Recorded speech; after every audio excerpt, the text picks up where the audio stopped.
Coming to you from the nation of Kalinga, he is the man who single-handedly took down the original Kalinga record.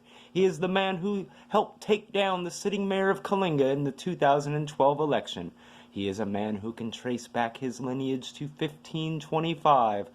A former 25-time CWO champion, your defender against the quadrinity of evil. Ladies and gentlemen, this is John Sunlight. Hello, ladies and gentlemen. I am your Emperor John Sunlight, and welcome to the August 11th, 2019 edition of The John Sunlight Show. Before we start, I would like to comment on the fact that the Sierra Vista Mall in Fresno has been sold. What are we, the 1980s? As much as I personally love malls and would rather buy things at a store than on the internet, that's not the way the future is going to be.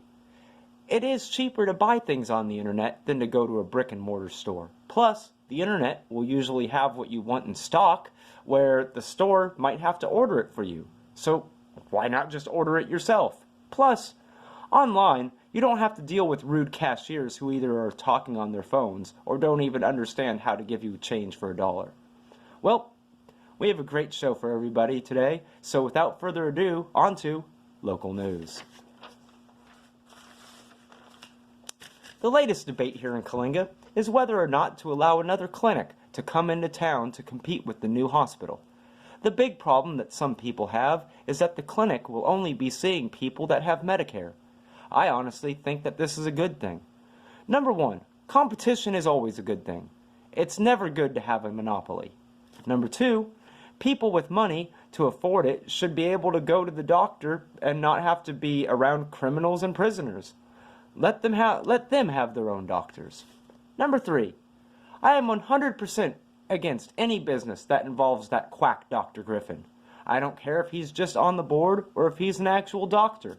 He was a quack when he had a private office in the 90s. He was a quack when he was out in the hospital in the 2000s.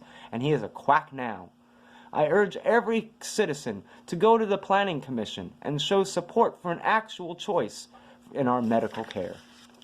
On to sports. We had a few events in sports this week, not a lot. On August 4th, in Japan, in the Pro Wrestling Noah promotion, Hayata defeated Minoru Tanaka for the GHC Junior Heavyweight title. On August 6th, in Germany's WXW promotion, Ilja Dragunov and Walter defeated Mike Davis and Kyle Fletcher for the WXW Tag Team title.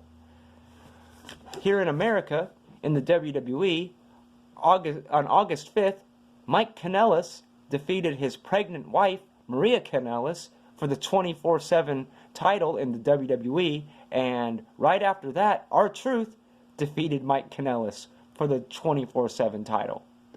Well, that's all for... Oh, and I almost forgot. In WWE on August 5th, that same night, Alexa Bliss and Nikki Cross defeated Billie Kay and Peyton Royce, the Iconics, to become the new WWE Women's Tag Team Champions. That's all for sports this week. Turn into part 2 of the John Sunlight Show coming up next.